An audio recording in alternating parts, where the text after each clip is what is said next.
Good evening. ನಮ್ಮ teaser launch ಈವೆಂಟಿಂದ ಹಿಡಿದು ಎಲ್ಲ ಸಾಂಗ್ ಲಾಂಚ್ ಈವೆಂಟ್ಸ್ಗೆ ಬಂದು ನಮ್ಮನ್ನು ಸಪೋರ್ಟ್ ಮಾಡ್ತಾ ಇನ್ನೂ ಸಪೋರ್ಟ್ ಮಾಡ್ತಿದ್ದೀರಾ ಎಲ್ಲ ಮೀಡಿಯಾದವ್ರಿಗೆ ಫಸ್ಟ್ ಥ್ಯಾಂಕ್ ಯು. ಆಮೇಲೆ ಇಲ್ಲಿ ಬಂದು ನಮ್ಮನ್ನು ಸಪೋರ್ಟ್ ಮಾಡೋಕ್ಕೆ ಬಂದಿರೋ ಡಾಕ್ಟರ್ ಸೋಮಶೇಖರ್ ಸರ್ಗೆ, ಇಂದ್ರಜಿತ್ ಲಂಕೇಶ್ ಸರ್ಗೆ ಥ್ಯಾಂಕ್ ಯು ಸೋ ಮಚ್. ನಮ್ಮ ಟೀಮಲ್ಲಿ ಆಲ್ಮೋಸ್ಟ್ ಎಲ್ಲರೂ ಫಸ್ಟ್ ಟೈಮರ್ಸೇ, ಅಟ್ಲೀಸ್ಟ್ ನಮ್ಮ ಮೂವಿ ಸ್ಟಾರ್ಟ್ ಆಗ್ಬೇಕಾದ್ರೆ ಎಲ್ಲರೂ ಫಸ್ಟ್ ಟೈಮರ್ಸೇ. ಸೊ ಇದು ಮೂವಿ ಆಗ್ತಾ ನಾವು ರಶ್ ನೋಡ್ತಾ ಫುಟೇಜ್ ನೋಡ್ತಾ ನಮ್ಗೆ ಚೆನ್ನಾಗಿದೆ ಅನ್ಸೋದು. ಬಟ್ ನಮಗೆ ಒಂದು ಎಕ್ಸ್ಟರ್ನಲ್ ವ್ಯಾಲಿಡೇಷನ್ ಬೇಕಾಗಿತ್ತು. ಫ್ರೆಂಡ್ಸ್ ಕಡೆ ಎಲ್ಲ ತೋರಿಸಿದ್ರೆ ಮಗ ಚೆನ್ನಾಗಿ ಮಾಡಿದ್ದೀರಾ ಅಂತ ಹೇಳ್ತಾ ಇದ್ರು. ಫ್ರೆಂಡ್ಸ್ ಅಲ್ವಾ ಅವ್ರು ಹಂಗೆ ಹೇಳ್ತಾರೆ ಅಂತ ನಮಗೊಂದು ಡೌಟು. ಸೊ ನಾವು ಫಸ್ಟ್ ಒಂದು ಅಷ್ಟು ಲೆಂತ್ ಫುಟೇಜ್ ಕಟ್ ಮಾಡಿಕೊಂಡು ಫಸ್ಟ್ ಶಿವರಾಜ್ ಕುಮಾರ್ ಸರ್ ಹತ್ರ ಹೋಗಿ ತೋರಿಸಿದ್ವಿ. ಅವರು ತುಂಬ ಚೆನ್ನಾಗಿ ಅಪ್ರಿಷಿಯೇಟ್ ಮಾಡಿದ್ರು. ಚೆನ್ನಾಗಿ ಕಾಣ್ತೀಯ ಕಣೋ, ಚೆನ್ನಾಗಿದೆ, ನಿನಗೆ ಲೈಫ್ ಇದೆ ಅಂತ ಹೇಳಿದ್ರು, ಬ್ಲೆಸ್ ಮಾಡಿದ್ರು ನಮ್ಮನ್ನು. ಸೊ ಒಂದು ನಮಗೆ ಚಿಕ್ಕ ಹೋಪ್ ಬಂತು. ಅಲ್ಲಿಂದ ನೆಕ್ಸ್ಟ್ ಹೋಗಿದ್ದೆ ನಾವು ಉಪ್ಪಿ ಸರ್ ಅಂತೂ he was so humble, so supportive. ಅವರು ನಮ್ಮನ್ನೆಲ್ಲ ಚೆನ್ನಾಗಿ ಬ್ಲೆಸ್ ಮಾಡಿದ್ರು. ಮ್ಯೂಸಿಕ್ ಬಗ್ಗೆ ಕೇಳಿದ್ರು, ಸಿನಿಮಾಟೋಗ್ರಫಿ ಬಗ್ಗೆ ಕೇಳಿದ್ರು, ಡೈರೆಕ್ಟರ್ ಸರ್ ಬಗ್ಗೆ ತುಂಬ ಮಾತಾಡಿದ್ರು, ನನಗೆ ಬ್ಲೆಸ್ ಮಾಡಿದ್ರು, ಚೆನ್ನಾಗಿ ಕಾಣ್ತೀಯ ಅಂತ ಹೇಳಿದ್ರು. ಸೊ ಇದಾದಮೇಲೆ ನಮಗೊಂದು ಕಾನ್ಫಿಡೆನ್ಸ್ ಬಂತು. ಸೊ ಇವಾಗ ನೀವು ಈ ಮೂವಿನ ನೀವು ಎಲ್ಲ ಟೋಟಲ್ ಕರ್ನಾಟಕಕ್ಕೆ ನೀವು ತೊಗೊಂಡೋಗ್ಬೇಕು. ನಾವು ನಿಮ್ಮನ್ನು ನಂಬಿದ್ದೀವಿ. Thank you so much. ಇವಾಗ ನಮ್ಮ ಮೂವಿ ಟ್ರೈಲರ್ ಲಾಂಚ್ ಆಗಿದೆ 1990s. ನಿಮಗೆಲ್ಲ ಇಷ್ಟ ಆಗಿದೆ ಅಂತ ಅನ್ಕೊಂತೀನಿ. ಇದಕ್ಕಿಂತ ಪ್ರೀವಿಯಸ್ ಕೂಡ ನೀವು ಎಲ್ಲ ಸಾಂಗ್ಸ್ ಮತ್ತು ಟೀಸರ್ ಏನು ರಿಲೀಸ್ ಆಯಿತು ಎಲ್ಲದಕ್ಕೂ ಒಳ್ಳೆ ರೆಸ್ಪಾನ್ಸ್ ಬಂದಿದೆ. ಇನ್ನು Feb 28 ನಮ್ಮ ಮೂವಿ ರಿಲೀಸ್ ಇದೆ. ಸ್ವಲ್ಪ ಎಕ್ಸೈಟ್ಮೆಂಟ್ ಇದೆ, ಭಯ ಇದೆ, ಎಲ್ಲ ಥರ ಎಮೋಷನ್ಸ್ ಇದೆ. ಸೊ ಆಬ್ವಿಯಸ್ಲಿ ಅದು ಗ್ರ್ಯಾಂಡ್ ಸಕ್ಸಸ್ ಆಗುತ್ತೆ ಅಂತ ವಿ ಹೋಪ್ ಸೊ. ಇನ್ನು 2025 ಬಗ್ಗೆ ಹೇಳಬೇಕಂದ್ರೆ ನನ್ನ ಪರ್ಸನಲ್ ಲೈಫಲ್ಲಿ ತುಂಬಾ ಗ್ರ್ಯಾಂಡ್ ವೆಲ್ಕಮ್ ಅಂತ ಹೇಳ್ಬೋದು. ಬಿಕಾಸ್ Jan 6 ನನಗೆ ಟ್ವಿನ್ ಗರ್ಲ್ ಬೇಬಿ ಡೆಲಿವರಿ ಆಯಿತು. ಅದಾದ ತಕ್ಷಣ ನಂದು ಸರ್ ಕಾಲ್ ಮಾಡಿ ಸಾಂಗ್ ಇವೆಂಟ್ ಇದೆ ಅಂತ ಹೇಳಿದರು. ಫೈನ್ ಅಂತ ಅದಕ್ಕೆ ಬಂದೆ. ಅದಾದಮೇಲೆ Feb 28 ಮೂವಿ ರಿಲೀಸ್ ಇದೆ. ಸೊ ಜಾನಲ್ಲಿ ಡೆಲಿವರಿ, ಫೆಬ್ಬಲ್ಲಿ ಮೂವಿ ರಿಲೀಸ್, ಎರಡೂ ಡಬಲ್ ಧಮಾಕ ಅಂತಲೇ ಹೇಳ್ಬೋದು. ಸೊ ಪ್ಲೀಸ್ ನಮ್ಮ ಮೂವಿಗೆ ಸಪೋರ್ಟ್ ಮಾಡಿ. ಆ್ಯಂಡ್ ಆಬ್ವಿಯಸ್ಲಿ ನೀವು ಯಾರು ಮೂವಿ ನೋಡ್ತೀರಾ ಯಾರು ಫಾರ್ ಶ್ಯೂರ್ ಡಿಸಪಾಯಿಂಟ್ ಆಗಲ್ಲ. 1990s ಏನಿದೆ ಅದು ನಿಮ್ಮ ಮೈಂಡಲ್ಲಿ ನೀವು ಹೋಗಿ ಬಂದರೆ ಆ ಮೆಮೊರಿ ಇದ್ದೇ ಇರುತ್ತೆ, ಆ ಲೋಕಕ್ಕೆ ಹೋಗಿ ಬಂದಂಗೆ ಇರುತ್ತೆ. ಸೊ ಎಲ್ಲರೂ ತುಂಬಾ ಎಫರ್ಟ್ ಹಾಕಿದ್ದೀವಿ. ನಾವೆಲ್ಲ ಟೀಮ್ ಹೆಂಗೆ ಅಂದರೆ we are like a family.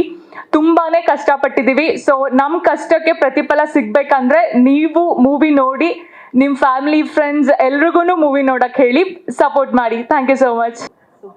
ಅದೇ ಬೆಳಿಗ್ಗೆ ಕ್ಯಾಪ್ ಹಾಕೊಂಬಂದೆ, ಸುದೀಪೇ ರೆಕಗ್ನೈಸ್ ಮಾಡಲಿಲ್ಲ. ಆಮೇಲೆ ನೀನ ಅಂತ ಅಂದ್ಬಿಟ್ಟು ನಂದು ಇದೇ ಬ್ರ್ಯಾಂಡು, ಸೊ ಇದಕ್ಕೆ ಕ್ಯಾಪ್ ಹಾಕೊಂಡಾಗ ಗೊತ್ತಾಗ್ಲಿಲ್ಲ. ಆಮೇಲೆ ಸೈಡಲ್ಲೇ ಕೂತಿದ್ದೀನಿ. ಆಮೇಲೆ ನೋಡ್ಬಿಟ್ಟು ಅಯ್ಯೋ ಅಂತ ಅಂದ್ಬಿಟ್ಟು ಮಾತಾಡ್ಸಿದ್ರು ಸುದೀಪ್ ಅವರು.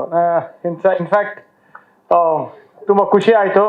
ಆಮೇಲೆ ಎಲ್ಲ ಪತ್ರಕರ್ತರ ಮಿತ್ರರೇ, ಮಾಧ್ಯಮದವರೇ, ಒಂದು ಕ್ಲಾರಿಫಿಕೇಶನ್ನು. ನಾನು ಯಾವತ್ತೂ ಯಾವುದೇ ಕಾರಣಕ್ಕೂ ಒಂದು ಕಾರ್ಯಕ್ರಮಕ್ಕೆ ತಡವಾಗಿ ಬರಲ್ಲ. ಒಂದು 5 ನಿಮಿಷ ಮುಂಚೆನೇ ಇರ್ತೀನಿ. ಆದರೆ ನಮ್ಮ ಮಂಜು ಅವರು ಪತ್ರಕರ್ತರೇ ಲೇಟ್ ಬಂದ್ರಂತೆ ಇವತ್ತು. ಸೊ ಅದಕ್ಕೆ ಅದೇ ಪತ್ರಕರ್ತರು ಯಾವತ್ತೂ ಲೇಟಾಗಿ ಬರಲ್ಲ, ನಾನಂತೂ ಯಾವತ್ತೂ ಲೇಟಾಗಿ ಬರಲ್ಲ. ಸೊ ನಮ್ಮ ಮಂಜು ಅವರು ಇಲ್ಲ ಸರ್, ತಡವಾಗಿ ಕಾರ್ಯಕ್ರಮ ಶುರು ಆಗ್ತದೆ ಅಂತ ಲೇಟಾಗಿ ಬಂದಿದ್ದಾಗ ನಾನು ಇಲ್ಲೇ ಕಾರಲ್ಲೇ ಕೂತ್ಕೊಂಡು ವೆಯ್ಟ್ ಮಾಡಿಕೊಂಡು ಬಂದಿದ್ದೀನಿ ಈ ಕಾರ್ಯಕ್ರಮಕ್ಕೆ. ಸೊ 1990s ಅಂತ ಪೋಸ್ಟರ್ ತುಂಬ ಅದ್ಭುತವಾಗಿ ಮೂಡ್ ಬಂದಿದೆ. ತುಂಬ ನೋಡಿದ್ರೆ ಏನೋ ಒಂದು ಕುತೂಹಲ ಹುಟ್ಟಿಸುತ್ತೆ. ಒಂದು ತ್ರಿಶೂಲ ಮತ್ತು ರಕ್ತ ಮತ್ತು ಒಂದು ಆಕ್ಷನ್ ಸಿನಿಮಾ ಥರ ಕಾಣ್ತಾ ಇದೆ. ಮತ್ತು ನಮ್ಮ ನಿರ್ದೇಶಕರು ಇಲ್ಲೇ ಇದ್ದಾರೆ, ನಂದಕುಮಾರ್ ಅವರು. ಆಮೇಲೆ ನಿರ್ಮಾಪಕರು ಮನಸ್ಸು ಮಲ್ಲಿಗೆ, ಎಂತ ಅದ್ಭುತವಾಗಿದೆ. ಒಂದು ನಿರ್ಮಾಪಕರು ಮನಸ್ಸನ್ನ ಮಲ್ಲಿಗೆ ಅಂತ ಇಟ್ಕೊಂಡು ಒಂದು ಪ್ರೊಡ್ಯೂಸ್ ಮಾಡ್ತಾರೆ. ಅವರು ಒಳ್ಳೇದಾಗಬೇಕು. ಮತ್ತು ಅದೇ ಫ್ರೆಂಡ್ಸ್ ಗ್ರೂಪೇ ಅಷ್ಟು ಚೆನ್ನಾಗಿದೆ, ಮನಸ್ಸು ಮಲ್ಲಿಗೆ. ಮತ್ತು ಸಿನಿಮಾನು ಆ ಥರ ಮೂಡ್ ಬಂದಿದೆ ಅಂತ ಅನ್ಕೊಂತೀನಿ. ಮತ್ತು ಕನ್ನಡ, ತೆಲುಗು, ತಮಿಳ್, ಮಲಯಾಳಂ, ಹಿಂದಿ ಇಷ್ಟು ಲ್ಯಾಂಗ್ವೇಜಲ್ಲಿ ಮಾಡ್ತಾ ಇರೋದು ಅದು ತುಂಬ ಮುಖ್ಯ. ಅದನ್ನು ಮಾತಾಡಬೇಕು. ಯಾಕೆಂತಂದರೆ ಇವತ್ತು ಹಲವಾರು ಜನ, ಬೆಳಿಗ್ಗೆ ಒಂದು ಕಾರ್ಯಕ್ರಮ ಇತ್ತು, ಅದರಲ್ಲೂ ನಾನು ಅತಿಥಿಯಾಗಿ ಬಂದಿದ್ದೆ. ಕನ್ನಡ ಸಿನಿಮಾಗಳು ಓಡ್ತಾ ಇಲ್ಲ ಅಂತಾರೆ. ಕನ್ನಡ ಸಿನಿಮಾಗಳು ಯಾಕೆ ಓಡ್ತಾ ಇಲ್ಲ ಅನ್ನೋ ಪ್ರಶ್ನೆ, ಅದನ್ನು ಉತ್ತರಿಸ್ಬೇಕು. ಯಾಕೆ ಅಂತಂದರೆ ಇದೊಂದು ಕೆಟ್ಟ ಒಂದು ಅಭಿಪ್ರಾಯ ಸೃಷ್ಟಿ ಆಗ್ಬಿಡುತ್ತೆ ಆಡಿಯನ್ಸಲ್ಲಿ ಮತ್ತು ಪ್ರೇಕ್ಷಕರಲ್ಲಿ ಮತ್ತು ಜನರಲ್ಲಿ, ಕನ್ನಡಿಗರಲ್ಲಿ. ಸಿನಿಮಾ ಓಡ್ತಾ ಇಲ್ಲ ಅಂತ ಅಂದ್ಬಿಟ್ಟು ಯಾವುದೂ ಸಿನಿಮಾ ಓಡೋದೇ ಇಲ್ಲ ಆಮೇಲೆ. ಸೊ ಯಾಕೆ ಓಡ್ತಾ ಇಲ್ಲ ಅಂತ ಅನ್ನೋದು ನನಗೊಂದು ತುಂಬ ಒಂದು ಒಳ್ಳೆ ರೀಸನ್, ಒಳ್ಳೆ ಕಾರಣ ಇದೆ. ಸಿನಿಮಾಗಳು ಎಲ್ಲ ನಿರ್ದೇಶಕರು, ನಿರ್ಮಾಪಕರು, ನಟರು, ತಂತ್ರಜ್ಞರು ಎಲ್ಲ ಕಷ್ಟಪಟ್ಟು ಮಾಡ್ತಾ ಇದ್ದಾರೆ. ಅದ್ರ ಬಗ್ಗೆ ನನಗಂತೂ ಗೊತ್ತಿದೆ. ಯಾಕಂದರೆ ಒಂದು ಸಿನಿಮಾ ಮಾಡೋದಕ್ಕೆ ಒಂದು ದಿನ ಅಥವಾ 2 ಅವರಿನ ಒಂದು ಸಿನಿಮಾ ಆಗಲ್ಲ. ಅದು ಒಂದು 6 ತಿಂಗಳು ಇಲ್ಲ 9 ತಿಂಗಳು ಒಂದು ಮಗು ಹುಟ್ಟ ಒಂದು ಸಮಯ ಅದಕ್ಕೆ ಬೇಕಾಗುತ್ತೆ. ಯಾಕೆ ಅಂತಂದರೆ ಕತೆ ಬರೆಯೋದ್ರಿಂದ ಹಿಡಿದು ಒಂದು ಚಿತ್ರೀಕರಣ ಎಲ್ಲ ಮಾಡಿ ಚಿತ್ರಿಸಿ ಅದನ್ನ ಸಂಕಲನ ಮಾಡಿ ಅದನ್ನ ಒಂದು ಪರದೆ ಮೇಲೆ ತರೋದಕ್ಕೆ ಒಂದು ಕೇವಲ ಒಂದು ಅಟ್ಲೀಸ್ಟ್ ಒಂದು 6 ತಿಂಗಳಿಂದ 9 ತಿಂಗಳು ಬೇಕಾಗುತ್ತೆ. ಅಷ್ಟು ಕಷ್ಟಪಟ್ಟು ಮಾಡಿರ್ತಾರೆ. ಮತ್ತು ಇವತ್ತು ಅತಿ ಹೆಚ್ಚು ಸಿನಿಮಾಗಳಾಗ್ತಾ ಇರೋದು ಕನ್ನಡದಲ್ಲಿ. ನೀವು ಒಂದು ಗಮನಿಸಿರ್ಬೋದು, ಒಂದು ಸಿನಿಮಾ ಡೇ ಅಂದ್ಬಿಟ್ಟು 99 ರೂಪಾಯಿ ಮಾಡ್ತಾರೆ. ಅವಾಗ ಯಾಕೆ ಥಿಯೇಟರ್ಸ್ ಫುಲ್ ಆಗುತ್ತೆ ಎಲ್ಲ ಅವತ್ತಿನ ದಿನ? ಯಾಕೆ ಜನರು ಬರ್ತಾರೆ? ಇದೇ ಕನ್ನಡಿಗರು ಸಿನಿಮಾ ಬಂದು ಕನ್ನಡ ಸಿನಿಮಾಗಳಲ್ಲಿ ಎಲ್ಲ ಚಿತ್ರಮಂದಿರ ಹೌಸ್ಫುಲ್ ಆಗುತ್ತೆ ಅನ್ನೋ ಕಾರಣದಿಂದ ನಾನು ಶುರು ಮಾಡ್ತೀನಿ. ಯಾಕೆಂದರೆ ಕನ್ನಡಿಗರು ಮತ್ತೆಲ್ಲ ನಿರ್ದೇಶಕರು ಮತ್ತು ಬರಹಗಾರರೆಲ್ಲ ಕಷ್ಟಪಟ್ಟು ಮಾಡಿರ್ತಾರೆ. ಮತ್ತು ಸಿನಿಮಾ ನೋಡೋಕ್ಕೆ ಪ್ರತಿ ವಾರ ನೀವು ಪ್ರೇಕ್ಷಕರ ಮೇಲೆ ಅಷ್ಟು ಪ್ರೆಷರ್ ಹಾಕಿದ್ರೆ 300 ರೂಪಾಯಿ ಇಟ್ಬಿಟ್ಟು ಟಿಕೆಟು ಒಂದು ಇಡೀ ಸಂಸಾರ ಬಂದು ಒಂದು ಸಿನಿಮಾ ನೋಡಬೇಕು ಅಂತಂದರೆ ಅವರು ಪ್ರತಿ ವಾರನೂ ಬರೋಕ್ಕೆ ಇಷ್ಟ. ಯಾಕಂದರೆ ಮನೋರಂಜನೆ, ಸಿನಿಮಾ ಅನ್ನೋದು ಒಂದು ಮನೋರಂಜನೆ, ಅದೇ ಒಂದು ದೊಡ್ಡ ಮನೋರಂಜನೆ ನಮ್ಮ ಭಾರತದಲ್ಲಿ ಇವತ್ತು ಕರ್ನಾಟಕದಲ್ಲಿ ಇರೋದು. ಮತ್ತು ಒಂದು ಮಿಡ್ಲ್ ಕ್ಲಾಸ್ ಒಂದು ಸಂಸಾರಕ್ಕೆ ಪ್ರತಿ ವಾರನೂ ವೀಕೆಂಡಲ್ಲಿ ರಜಾ ಸಿಕ್ಕಿದಾಗ ಸಿನಿಮಾ ನೋಡಬೇಕು ಅಂತ ಆಸೆ ಇರುತ್ತೆ, ಮಕ್ಳಿಗೂ ಆಸೆ ಇರುತ್ತೆ. ಆದರೆ ನೀವು 300 ರೂಪಾಯಿ ಒಂದು ಟಿಕೆಟ್ ಇಟ್ಬಿಟ್ರೆ ಪ್ರತಿ ವಾರ ಬಂದು ಒಂದು ಸಂಸಾರ ನೋಡಬೇಕು ಅಂತಂದರೆ ಮಿನಿಮಮ್ 2000 ರೂಪಾಯಿ ಬೇಕಾಗುತ್ತೆ ಅವ್ರಿಗೆ. ಯಾಕೆ ಅಂತಂದರೆ ಅವರು ಬರೋದು ಆಟೋಲಿರ್ಬೋದು ಅಥವಾ ಬಸ್ಸು ಮೆಟ್ರೋಲ್ ಬರೋದು ಮತ್ತು ಟಿಕೆಟ್ ಒಂದು 5 ಜನಕ್ಕೆ ಸಂಸಾರಕ್ಕೆ ತಗೊಳ್ಳೋದು ಮತ್ತು ಒಳಗೆ ಪಾಪ್ಕಾರ್ನ್ ಕೊಡಿಸೋದು, ಏನೋ ಒಂದು ಕಟ್ಸೋದು, ಸ್ನ್ಯಾಕ್ಸು, ಅದೆಲ್ಲ ಸೇರಿದ್ರೆ 1500 2000 ರೂಪಾಯಿ ಆಗಲ್ವಾ? ಒಬ್ಬ ಮಿಡ್ಲ್ ಕ್ಲಾಸ್ ಅವನು ಸಂಸಾರಕ್ಕೆ ಪಾಪ ಅವ್ನು ಪ್ರತಿ ವಾರನೂ ಸಿನಿಮಾ ತೋರಿಸ್ಬೇಕು ಅಂದರೆ ಇಡೀ ಅವನ ಒಂದು ಸಂಬಳ ಎಲ್ಲ ಆ ಸಿನಿಮಾಗೇನೆ ಹೊಟ್ಟೋಗುತ್ತೆ. ಅದಕ್ಕೋಸ್ಕರ 99 ರೂಪಾಯಿ ಇಟ್ಟಾಗ ನೋಡಿ ಚಿತ್ರಮಂದಿರಗಳೆಲ್ಲ ಹೌಸ್ಫುಲ್ ಆಗುತ್ತೆ. ಸೊ ಫಸ್ಟ್ ಈ ಚೇಂಬರ್ ಅವರಾಗಿರ್ಬೋದು ಎಲೆಕ್ಷನ್ ಗೆದ್ದುಬಿಟ್ಟು ಬರೀ ಒಂದು ಬಾಡಿಗೆಯಲ್ಲಿ ಒಂದು ಚೇಂಬರ್ ನಡೆಸೋದಕ್ಕೋಸ್ಕರ ಇದ್ದು ಅದು ಬಿಟ್ಟು ಸಿನಿಮಾ ಒಂದು ಚಿತ್ರಮಂದಿರದ ರೇಟ್ಗಳನ್ನ ಕಡಿಮೆ ಮಾಡಬೇಕು. ಯಾಕಂದರೆ ಇವಾಗ ಚೆನ್ನೈಯಲ್ಲಿ 120 ರೂಪಾಯಿ 110 ರೂಪಾಯಿ ಒಂದು ಟಿಕೆಟು. ನಮ್ಮಲ್ಲಿ ಯಾಕೆ 300 ರೂಪಾಯಿ? ಯಾಕೆ ಇಡಬೇಕು 300 ರೂಪಾಯಿ? ಅವಾಗ ಯಾರು ನೋಡ್ತಾರೆ ಸಿನಿಮಾ? ನಾವೆಲ್ಲ ಇಷ್ಟು ಕಷ್ಟಪಟ್ಟು 350 400 ಸಿನಿಮಾ ತಯಾರಿ ಮಾಡ್ತೀವಿ ಒಂದು ಪ್ರತಿ ವರ್ಷಕ್ಕೂ. ಸಿನಿಮಾ ನೋಡೋರೇ ಇಲ್ಲ ಅಂದರೆ ಪ್ರೇಕ್ಷಕರು. ಯಾಕೆ ಅಂದರೆ ಸಿನಿಮಾಗಳು ಚೆನ್ನಾಗಿರುತ್ತೆ, ಸಿನಿಮಾಗಳು ಕಷ್ಟಪಟ್ಟು ಮಾಡಿರ್ತಾರೆ. ಕ್ರಿಯಾಶೀಲತೆಯ ಮಾಧ್ಯಮ. ಪ್ರತಿ ಒಂದು 300 ಸಿನಿಮಾನು ಚೆನ್ನಾಗಿರೋಕ್ಕೆ ಸಾಧ್ಯ ಇಲ್ಲ. ಒಂದು ನೀವು ಚಿತ್ರ ಬಿಡಿಸ್ಬೇಕು ಅಂದರೆ, ಒಂದು ಪೇಂಟಿಂಗ್ ಮಾಡಬೇಕು ಅಂದರೆ ಒಂದು ಕ್ಯಾನ್ವಸಲ್ಲೇ ಬಿಡ್ಸೋಕ್ಕಾಗಲ್ಲ, ಒಂದು 5-6 ಕ್ಯಾನ್ವಸ್ ಬೇಕಾಗುತ್ತೆ. ಆ ಥರ ಒಂದು 300 ಸಿನಿಮಾದಲ್ಲಿ ಒಂದು 100 ಸಿನಿಮಾ ಚೆನ್ನಾಗಿರುತ್ತೆ. ಅದು ಕ್ರಿಯಾಶೀಲತೆ ಮಾಧ್ಯಮ ಇರೋದ್ರಿಂದ ಟ್ರಯಲ್ ಆ್ಯಂಡ್ ಎರರ್ ಬೇಸಿಸ್ ಆಗುತ್ತೆ, ಕ್ರಿಯೇಟಿವ್ ಮೀಡಿಯಂ ಆಗಿರೋದ್ರಿಂದ. ಈ 100 ಸಿನಿಮಾ 105 ಸಿನಿಮಾ ನೋಡೋದಕ್ಕೆ ಪ್ರೇಕ್ಷಕರು ಕಾಸು ಕೊಟ್ಟು ಬರೋಕ್ಕಾಗಲ್ಲ ಪಾಪ ಅಷ್ಟೊಂದು. ಸೊ ಅವ್ರಿಗೆ 100 ರೂಪಾಯಿ ಇಟ್ಟರೆ ಡೆಫಿನೆಟ್ಲಿ ಬಂದೇ ಬರ್ತಾರೆ. ಅದನ್ನು ಕಡಿಮೆ ಮಾಡಬೇಕು ನಮ್ಮ ಫಿಲ್ಮ್ ಚೇಂಬರ್ ಅವರು ಅದ್ರ ಬಗ್ಗೆ ಗಮನ ಹರಿಸ್ಬೇಕು. ಮತ್ತು ನಾನು ನನ್ನ ಸಿನಿಮಾ ಮಾಡಿದಾಗ ಮಂಡ್ಯನಲ್ಲಿ, ಹಾಸನಲ್ಲಿ, ಹುಬ್ಳಿಯಲ್ಲಿ, ಮೈಸೂರಲ್ಲಿ ನೋಡಿದಾಗ ಚಿತ್ರಮಂದಿರ ಎಷ್ಟು ಕಳಪೆ ಆಗಿದೆ ಅಂದರೆ ಕುಷನ್ಗಳು ಹರಿದೋಗಿರುತ್ತೆ, ಪುಷ್ ಬ್ಯಾಕ್ಗಳು ಇರಲ್ಲ, ಸೌಂಡ್ಗಳು ವರ್ಕ್ ಆಗ್ತಾ ಇರಲ್ಲ, ಕಳೆಗಳು ಬೆಳೆದಿರುತ್ತೆ ಥಿಯೇಟ್ರಲ್ಲಿ. ಹಲವಾರು ಕಡೆ ನೋಡಿದ್ದೀನಿ ನಾನು. ಈ ಥರ ಒಂದು ಸಂದರ್ಭದಲ್ಲಿ ಪ್ರೇಕ್ಷಕರು ಬಾತ್ರೂಮ್ಗಳು ವಾಸನೆ ಹೊಡಿತಾ ಇರುತ್ತೆ. ಈ ಥರ ಸಂದರ್ಭದಲ್ಲಿ ಪ್ರೇಕ್ಷಕರು ಹೆಂಗೆ ಸಿನಿಮಾ ನೋಡ್ತಾರೆ? ಇದ್ರ ಬಗ್ಗೆ ಚೇಂಬರ್ ಅವರು ಗಮನ ಹರಿಸ್ಬೇಕು. ಎಲೆಕ್ಷನ್ಗೆ ಎದ್ದುಬಿಟ್ಟು ಬಾಡಿಗೆಯಲ್ಲಿ ನಡೆಸ್ಕೊಂಡು ಒಂದು ವರ್ಷ ಕಳೆಯೋದು, ಅಧಿಕಾರ ಅನುಭವಿಸೋದು, ಎಂಜಾಯ್ ಮಾಡೋದಲ್ಲ. ಇದ್ರ ಬಗ್ಗೆ ಗಮನ ಹರಿಸಿ ಒಂದು ಚಿತ್ರಮಂದಿರಗಳ ಕಡೆ, ಚಿತ್ರಮಂದಿರದ ಒಂದು ಪ್ರೈಸ್ ಕಡೆ, ರೇಟ್ಗಳೇ ಅದನ್ನು ಗಮನ ಹರಿಸಿದ್ರೆ. ಮತ್ತು ಇವತ್ತು ನೋಡಿ, ಇವತ್ತು 1990s ಅವರು 4 ಭಾಷೆಯಲ್ಲಿ ಮಾಡ್ತಾರೆ. ಈ ಥರ ಮಾಡಬೇಕು. ನಮ್ಮ ಎಲ್ಲ ನಿರ್ದೇಶಕರು ಒಂದು ಭಾಷೆಯಲ್ಲಿ ಇವತ್ತು ಸೀಮಿತಗೊಳಿಸಿದ್ರೆ ಅವ್ರಿಗೆ ವರ್ಕೌಟ್ ಆಗ್ತಾ ಇಲ್ಲ. ಎಲ್ಲ ಭಾಷೆಗಳಲ್ಲೂ ಮಾಡಿ ಒಂದು ಆ ಥರ ಒಂದು ಕ್ರಿಯೇಟಿವ್ ಆಗಿ ಯೋಚನೆ ಮಾಡಿ ಒಂದು ಎಲ್ಲ ಭಾಷೆಗಳಿಗೂ ಒಂದು ತಲುಪುವಂಥ ಒಂದು ಕಥೆಯನ್ನು ಆಯ್ಕೆ ಮಾಡಿ ಒಂದು ಸಿನಿಮಾ ಮಾಡಿದಾಗ ಅವ್ರ ವ್ಯಾಪಾರ ಆಗಲಿ, ಪ್ರೇಕ್ಷಕರಾಗಲಿ ಮತ್ತು ಒಂದು ಪ್ರಾಫಿಟ್ ಆಗಲಿ ಬರುತ್ತೆ. ಯಾಕೆಂತಂದರೆ it's of course end of the day it's economy. ಒಂದು ಕ್ರಿಯಾಶೀಲತೆ ಮಾಧ್ಯಮ ಇರ್ಬೋದು, ಆದರೆ ಯಾರಿಗೂ ದುಡ್ಡು ಕಳ್ಕೊಳ್ಳೋದು ಇಷ್ಟ ಇರಲ್ಲ. ನಮ್ಮಪ್ಪ ಯಾವತ್ತು ಹೇಳೋರು, ಯಾವುದೇ ಒಂದು ಬಿಸ್ನೆಸ್ ಮಾಡಿದ್ರೆ, ಏನೇ ಕೆಲಸ ಮಾಡಿದ್ರೆ ದುಡ್ಡು ಕಳ್ಕೊಬೇಡ. ಅದಕ್ಕೆ ಒಂದು ಸಿನಿಮಾ ಮಾಡಿದ್ರು ಅಷ್ಟೇ, ಒಂದು ಕ್ರಿಯೇಟಿವ್ ಇದ್ರೂ ಕೂಡ ಒಂದು ದುಡ್ಡು ಕಳ್ಕೊಳ್ಳೋಂಥ ಒಂದು ಕೆಲಸ ಮಾಡಬಾರ್ದು. ಇದಕ್ಕೆ ಈ ಥರ ಒಳ್ಳೆ 1990s 4 ಲ್ಯಾಂಗ್ವೇಜಲ್ಲಿ ಮಾಡ್ತಾ ಇರಾ, 5 ಲ್ಯಾಂಗ್ವೇಜಲ್ಲಿ ಮಾಡ್ತಾ ಇರಾ, ಅದೇ ಥರ ಸಬ್ಜೆಕ್ಟ್ ಇದೆ ಅಂತ ಅನ್ಕೊಂಡಿದ್ದೀನಿ. ಅರುಣ್ ಮತ್ತು ರಾಣಿ ಅವರಿಗೆ, ರಾಣಿ ವಾರ್ಡ್ ಅಂತಂದ್ರೆ ಇವರು ಹೀರೋ ಹೀರೋಯಿನ್ನ, ಅವರಿಬ್ಬರಿಗೂ ಒಳ್ಳೇದಾಗ್ಲಿ, ಎಲ್ಲ ತಂತ್ರಜ್ಞರಿಗೆ ಒಳ್ಳೇದಾಗ್ಲಿ. ನಮ್ಮ ನಂದಕುಮಾರ್ ಬನ್ನಿ, ಡೈರೆಕ್ಟರ್ವೇ ವೇದಿಕೆಗೆ ಬನ್ನಿ, ನೀವು ಮುಂದೆ ಇರ್ಬೇಕು, ಕ್ಯಾಪ್ಟನ್ ಆಫ್ ದ ಶಿಪ್.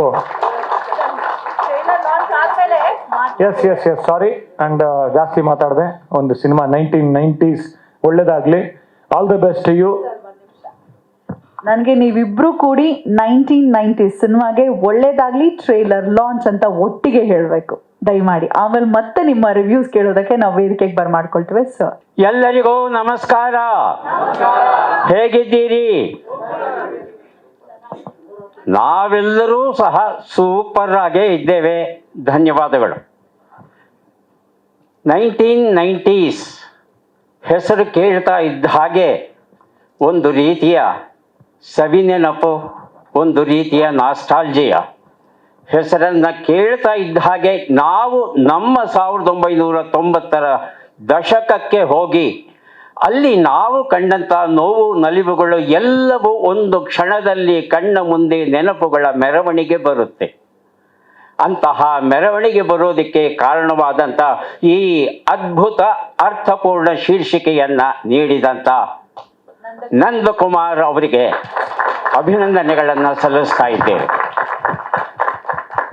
ಬಹಳ ನಿರೀಕ್ಷೆಯನ್ನು ಇಟ್ಟುಕೊಂಡಿದ್ದೇವೆ ಈ ಚಿತ್ರದ ಬಗ್ಗೆ. ಸುಂದರವಾದ ಪರಿಸರ, ಹಳ್ಳಿಯ ವಾತಾವರಣ, ಯುವ ಜನತೆಯ ನವಿರು ಪ್ರೇಮ ಕಥೆ, ಒಳ್ಳೆಯ ಹಾಡುಗಳು, ಅದ್ಭುತ ಛಾಯಾಚಿತ್ರಣ, ಆ ಕೆಂಜಿರುವೆಗಳ ಸಾಲನ್ನು ಬೆಳಕಿನ ಹಿನ್ನೆಲೆಯಲ್ಲಿ ನೋಡಿದ್ರಿ. ಆ ಮಳೆಯ ದೃಶ್ಯಗಳಂತೂ ರೋಚಕವಾಗಿವೆ, ನವಿರಾಗಿವೆ, ಅರ್ಥಪೂರ್ಣವಾಗಿಯೂ ಇರಬಹುದು ಅನ್ನೋ ನಿರೀಕ್ಷೆ ನಮ್ಮದು. ಆದರೆ ಯಾಕೋ ಗೊತ್ತಿಲ್ಲ, ಇಷ್ಟು ನವಿರಾಗಿರುವ ಪ್ರೇಮ ಕಥೆಯಲ್ಲಿ ಕೊನೆಯಲ್ಲಿ ಬರುವ ಹಿಂಸೆ, ಹೊಡೆದಾಟ, ಬಳೆದಾಟ, ಮೇಲುಕೋಟೆಯ ಹೊರಾಂಗಣದಲ್ಲಿ ಹಾಕಿದಂಥ ಶಿವನ ಆ ಅದ್ಭುತವಾದ ಸೆಟ್, ಚಿತ್ರೀಕರಣ, ಸಂಗೀತ, ಹೇಗೆ ಇದು ಕಥೆಗೆ ಪೂರಕವಾಗಿದೆ ಚಿತ್ರವನ್ನು ನೋಡಿದಾಗಲೇ ನಮಗೆ ಅದು ಗೊತ್ತಾಗುತ್ತೆ. ಕಥೆ ಚೆನ್ನಾಗಿರಬಹುದು ಅನ್ನೋ ನಿರೀಕ್ಷೆ ನಮ್ಮದು. ಮನೆ ಮಂದಿಯೆಲ್ಲ ಕುಳಿತು ನೋಡಬಹುದಾದ ಕಥೆಯನ್ನು ಕೊಟ್ಟಿರಬಹುದು ಎನ್ನುವ ಒಂದು ನಿರೀಕ್ಷೆಯನ್ನು ನಾವೆಲ್ಲ ಇಟ್ಕೊಂಡಿದ್ದೇವೆ. ಅಭಿನಯ ಅದ್ಭುತವಾಗಿದೆ. ಉಡುಪುಗಳು, ಹೊರಾಂಗಣ ಚಿತ್ರೀಕರಣ, ಸಂಗೀತ, ಛಾಯಾಗ್ರಹಣ ಮಾತನಾಡುವ ಹಾಗೆ ಇಲ್ಲ. ಎಲ್ಲ ಪಾತ್ರಧಾರಿಗಳ ಅಭಿನಯದ ಬಗ್ಗೆ ಮಾತನಾಡುವುದಕ್ಕೆ ಇದು ಸಕಾಲವಲ್ಲ. ಅತ್ಯುತ್ತಮವಾದ ಅಭಿನಯವನ್ನು ಅವರಿಂದ ತೆಗೆಸಿರ್ತಾರೆ ನಂದಕುಮಾರ್ ಅನ್ನೋ ಭರವಸೆ ನಮ್ಮದು. ಕಥಾ ಲೇಖಕರಿಗೆ, ನಿರ್ದೇಶಕರಿಗೆ, ನಿರ್ಮಾಪಕರಿಗೆ, ತಾಂತ್ರಿಕ ವರ್ಗದವರಿಗೆ ಹಾಗೂ ಎಲ್ಲ ನಟವರ್ಗಕ್ಕೆ ಶುಭಾಶಯಗಳನ್ನು ಹೇಳ್ತಾ, ನಿಮ್ಮ ಪ್ರಯತ್ನ ಎಲ್ಲ ರೀತಿಯಿಂದಲೂ ಯಶಸ್ಸನ್ನು ಗಳಿಸಲಿ ಅಂತ ಆಶಿಸ್ತಾ, ಇಂದ್ರಜಿತ್ ಲಂಕೇಶ್ ಹೇಳಿದಂಥ 2 ಮಾತುಗಳಿಗೆ ನನ್ನ ಧ್ವನಿಯನ್ನು ಗೂಡಿಸ್ತಾ, ಚಿತ್ರ ಪ್ರವೇಶದ ಟಿಕೆಟ್ ಬೆಲೆ ಏನಿದೆ 300 ರೂಪಾಯಿಯಿಂದ 99 ರೂಪಾಯಿಗಳಿಗೆ ಇಳಿಯಬೇಕು ಹಾಗೂ ಚಿತ್ರಮಂದಿರಗಳ ಗುಣಮಟ್ಟ, ಸೌಲಭ್ಯಗಳ ಗುಣಮಟ್ಟ ಹೆಚ್ಚಬೇಕು ಎನ್ನುವ ಅವರ ಅಹವಾಲಿಗೆ ನನ್ನ ಧ್ವನಿಯನ್ನು ಗೂಡಿಸ್ತಾ, ಎಲ್ಲರಿಗೂ ಶುಭವಾಗಲಿ, ಮಂಗಳವಾಗಲಿ, ಜಯವಾಗಲಿ ಅಂತ ಆಶಿಸ್ತಾ ನನ್ನ ಮಾತಿಗೆ ಮಂಗಳವನ್ನ ಹಾಡ್ತಾ ಇದ್ದೇನೆ. ನಮಸ್ಕಾರ. ನಿಜಕ್ಕೂ ಮಾಧ್ಯಮ ಮಿತ್ರರಿಗೆ ಸೈಲೆನ್ಸ್ ಮಧ್ಯದಲ್ಲಿ ಸರ್, ಇಲ್ಲಿ ನಿಂತಿರೋರು ಅರುಣ್ ಅಂಡ್ ಟೀಮ್ ಪ್ಲೀಸ್ ಕೂತ್ಕೊಳ್ಳಿ. ಎಲ್ರಿಗೂ ನಮಸ್ಕಾರ. ಬಂದಿರೋ ನಮ್ಮ ಡಾಕ್ಟರ್ ಸೋಮೇಶ್ವರ್ ಅವ್ರಿಗೆ, ಇಂದ್ರಜಿತ್ ಲಂಕೇಶ್ ಅವ್ರಿಗೆ, ಮಾಧ್ಯಮ ವರ್ಗದ ಮಿತ್ರರಿಗೆ ನಮಸ್ಕಾರ. ಇದು ನಿಮ್ಮೆಲ್ಲರಿಗೂ ಗೊತ್ತಿದ್ದಂಗೆ 4ನೇ ಪ್ರೆಸ್ ಮೀಟ್ ಮಾಡ್ತಾ ಇರೋದು. ಮಾತಾಡೋಕ್ಕೆ ಏನಷ್ಟಿಲ್ಲ. ವಿ ಹ್ಯಾವ್ ಟ್ರೈಲರ್ ನೋಡಿದ್ದೀರಾ. ಟ್ರೈಲರಲ್ಲಿ ನಾವು ಆದಷ್ಟು ಮೇಜರ್ ಏನು ನಮ್ಮ ಟೀಮ್ ಕಷ್ಟಪಟ್ಟು ಎಫರ್ಟ್ಸ್ ಹಾಕಿ ತೋರಿಸಿರೋದು ವಿ ಹ್ಯಾವ್ ಶೋನ್. ಆ್ಯಂಡ್ ಇದರಿಂದ ಗೊತ್ತಿರುತ್ತೆ ಮೂವಿ ಹೆಂಗೆ ಬಂದಿದೆ ಅಂತ. ಇನ್ಫ್ಯಾಕ್ಟ್ ಸಲ ಹೇಳ್ದಂಗೂ ಮತ್ತೆ ಹೇಳ್ತಾ ಇದ್ದೀನಿ, ಪ್ಯಾಷನ್ ಆಗಿ ಪ್ರತಿಯೊಬ್ಬರು they have done their departments, respective department excellent ನಮ್ಮ ಪ್ರಕಾರ. ಸೊ ತಮ್ಮೆಲ್ಲರ ಪ್ರೋತ್ಸಾಹ ಬಂದು ನಮಗೆ ಈ ಸಿನಿಮಾ ಜಯವಾಗಲಿ ಅಂತ ತಮ್ಮ ಕಡೆಯಿಂದ ಮಾಧ್ಯಮ ವರ್ಗದವರಿಂದ ಪ್ಲೀಸ್ ನಮ್ಮ ಈ ತಂಡಕ್ಕೆ ಜಯವಾಗಲಿ ಅಂತ I wanted everybody your wishes for this movie. Thank you. Actually ಸಿನಿಮಾದಲ್ಲಿ ಕೋರಸ್ ಇರೋ ಬಿಟ್ಸ್ ತುಂಬ ಜಾಸ್ತಿ ಇದೆ. 13 ಕೋರಸ್ ಬಿಟ್ಸ್ ಇದೆ ಸಿನಿಮಾದಲ್ಲಿ. 13 ಅಂದರೆ ಹೀರೋ ಸರ್ ನಗ್ತಾ ಇದ್ದಾರೆ, ಯಾಕೆ ಸರ್? 13 ಕೋರಸ್ ಬಿಟ್ಸ್ ಇದೆ. ಟೋಟಲಿ ಮ್ಯೂಸಿಕಲಿ ಅಂತ ಅಂದ್ಕೊಂಡ್ರೆ ನಾವು ಹೇಳಿದ್ರೆ 18 ಬಿಟ್ಸ್ ಇದೆ ಸರ್ ಸಿನಿಮಾದಲ್ಲಿ. ಆ್ಯಕ್ಚುಲಿ ಅದಕ್ಕೆ ನಾನು ಕೃಷ್ಣ ಸರ್ಗೆ ತುಂಬ, ಎಡಿಟರ್ ಸರ್ಗೆ ಥ್ಯಾಂಕ್ಸ್ ಹೇಳ್ಬೇಕು. ಯಾಕಂದರೆ ನಾವು ಪ್ಲ್ಯಾನ್ ಮಾಡಿದ್ದು ಫಸ್ಟ್ ಒಂದು OST ಆಗಿ ಎಲ್ಲ ಕಂಪೋಸ್ ಮಾಡಿಬಿಡೋಣ. ಅಂದರೆ 2 ಮಿನಿಟ್ಸ್ ಬಿಟ್ಟು 1 ಮಿನಿಟ್ಸ್ ಬಿಟ್ಟು ಇವೆಲ್ಲ ಸ್ಟೋರಿಗೆ ಏನು ಬೇಕಾಗಿದೆ ಅವೆಲ್ಲ ಫಸ್ಟ್ ಕಂಪೋಸ್ ಮಾಡಿಕೊಂಡು ಆಮೇಲೆ ಅದನ್ನು ಎಡಿಟ್ ಮಾಡಿಬಿಟ್ಟು ಆ ಎಡಿಟ್ ತಕ್ಕಂಗೆ ತಿರ್ಗಾ ರೀರೆಕಾರ್ಡಿಂಗ್ ಇನ್ನೊಂದ್ಸತಿ ಮಾಡೋಣ, ಇದು ಪ್ಲ್ಯಾನ್ಸ್ ಇತ್ತು. ಸೊ ಕೃಷ್ಣ ಸರ್ ಒಂದು ಆ ಸ್ಟೋರಿನ ನಮ್ಮ ಮೈಂಡಲ್ಲಿ ಏನಿತ್ತು ಅದಕ್ಕಿಂತ ಒಂದು 100 ಟೈಮ್ಸ್ ಬೆಟರ್ ಮಾಡಿಬಿಟ್ಟಿದ್ದಾರೆ ಅದನ್ನ. Thank you sir. Thank you sir. ನಮ್ಮ ಕೊರಿಯೋಗ್ರಾಫರ್ ಸರ್, ಎಸ್ಪೆಷಲಿ ಮಳೆಹಣಿಯ ಸಾಂಗಲ್ಲಿ ನಾವೆಲ್ಲ ಕೂತ್ಕೊಂಡು ಮಾತಾಡ್ತಿರುವಾಗ ಸರ್ ಇದರಲ್ಲಿ ಡ್ಯಾನ್ಸ್ ಇರಬಾರ್ದು ಅಂತ. ಅವಾಗ ಸರ್ ಹೇಳಿದ್ರು, ಸರ್ ಡ್ಯಾನ್ಸ್ ಇಲ್ಲಾಂದ್ರೆ ಹೆಂಗೆ ಸರ್ ಮಾಡೋದು ಅಂತ. ನಾನು ಆ ಟೈಮಲ್ಲಿ ಬ್ಯಾಕ್ಗ್ರೌಂಡ್ ಸ್ಕೋರ್ ಮಾಡ್ಕೊಂಡು ಕೂತಿದ್ದೆ. ಕೇರಳದಲ್ಲಿ ಲೈವ್ ನಡೀತಾ ಇತ್ತು, ಪ್ರತಿಯೊಂದು ಇನ್ಸ್ಮೆಂಟ್ ಲೈವ್ ಮಾಡಿದ್ದೀವಿ. ಲೈವ್ ನಡೀತಾ ಇರುವಾಗ ಇಲ್ಲಿ ಶೂಟಿಂಗ್ ನಡೀತಾ ಸರ್ ಅಂತ ಹೇಳಿದ್ರು. ಎಷ್ಟು ದಿನ ಶೂಟಿಂಗ್ ಸರ್ ಅಂತ ಹೇಳಿದ್ರೆ 2 to 3 ಡೇಸ್ ಸರ್ ಅಂತ ಹೇಳಿದ್ರು. ಸರಿ ಓಕೆ, ಏನು ನಡೀತಾ ಅಂತ ನೋಡಿದ್ರೆ next level sir. Thank you so much. So ಎಲ್ಲ ಹಾರ್ಡ್ ವರ್ಕ್ ಮಾಡಿದ್ದೀವಿ. Thank you so much. ನೋಡಿ ದಾಕ್ಷಿಣ್ಯ ಪರ ನಾನಲ್ಲ ಅನ್ನೋ ಹಾಗೆ ನೇರವಾಗಿ ಕೆಲವೊಂದಷ್ಟು ವಿಚಾರಗಳನ್ನ ಕೂಡ ಇವತ್ತು ವೇದಿಕೆಯಲ್ಲಿ ಪ್ರಸ್ತುತಪಡಿಸಿದ್ದಾರೆ. ಸೊ ಧನ್ಯವಾದಗಳು. ಎಲ್ಲ ಹೊಸಬರ ಈ ತಂಡಕ್ಕೆ ಬಂದು ಹೊಸ ಹುರುಪನ್ನ ನೀಡಿದ್ದೀರಾ ಟ್ರೇಲರ್ ಲಾಂಚ್ ಮಾಡೋ ಮುಖೇನ. ಧನ್ಯವಾದಗಳು ಸರ್. ಸದಾ ಇದು ನಮಗೆ ನೆನಪಿನಲ್ಲಿರುತ್ತೆ. ನಿಮ್ಮ ಪ್ರೋತ್ಸಾಹ ಹಾರೈಕೆ ಇರ್ಲಿ ನಮ್ಮೊಟ್ಟಿಗೆ ಎಂದೆನ್ನುತ್ತಾ 1990 ಸಿನಿಮಾದ ಟ್ರೇಲರ್ ಲಾಂಚ್ ಮಾಡಿದಂತಹ ಪೂತಿನ ಪ್ರಶಸ್ತಿ ಪುರಸ್ಕೃತರು. ಇವಾಗ ನಾವೇನಾದ್ರೂ ವೈದ್ಯಕೀಯ ಕ್ಷೇತ್ರದ ಸಂಬಂಧಪಟ್ಟಂತಹ ಕನ್ನಡದ ಪುಸ್ತಕಗಳನ್ನ ಕಾಣ್ತಾ ಇದ್ದೀವಿ ಅಂತ ಹೇಳಿದ್ರೆ ಅದರ ಹಿಂದಿರುವಂತಹ ವ್ಯಕ್ತಿ ಮತ್ತು ಶಕ್ತಿ ನಮ್ಮ ನಾ ಸೋಮೇಶ್ವರ್, ಡಾಕ್ಟರ್ ನಾ ಸೋಮೇಶ್ವರ್. ಒಂದು ಜೋರು ಚಪ್ಪಾಳೆ. ವೈದ್ಯರಾಗಿರುವಂತವರು ಮತ್ತು ಕನ್ನಡ ಸಾರಸ್ವತ ಲೋಕದಲ್ಲಿ ಕೂಡ ಒಂದು ಛಾಪನ್ನ ಮೂಡಿಸಿರುವಂತ ಹಿರಿಯರು. ಸರ್ ನಿಮ್ಮ ಸದಾಶೀರ್ವಾದ ನಮ್ಮ ತಂಡದ ಎಲ್ಲರ ಮೇಲಿರಲಿ. ನಮ್ಮ ಸಿನಿಮಾಗೆ ಪ್ರೋತ್ಸಾಹ ನೀಡೋ ಸಲುವಾಗಿ ಕಾರ್ಯಕ್ರಮಕ್ಕೆ ಆಗಮಿಸಿದ್ದಕ್ಕಾಗಿ ತುಂಬ ಹೃದಯದ ಧನ್ಯವಾದಗಳು ಸರ್. ತಮಗೆ ದೊಡ್ಡ ಹಿಟ್ ಆಗಲಿ ಅಂತ ಹಾರೈಸ್ತಾ 1990s ಟೀಮ್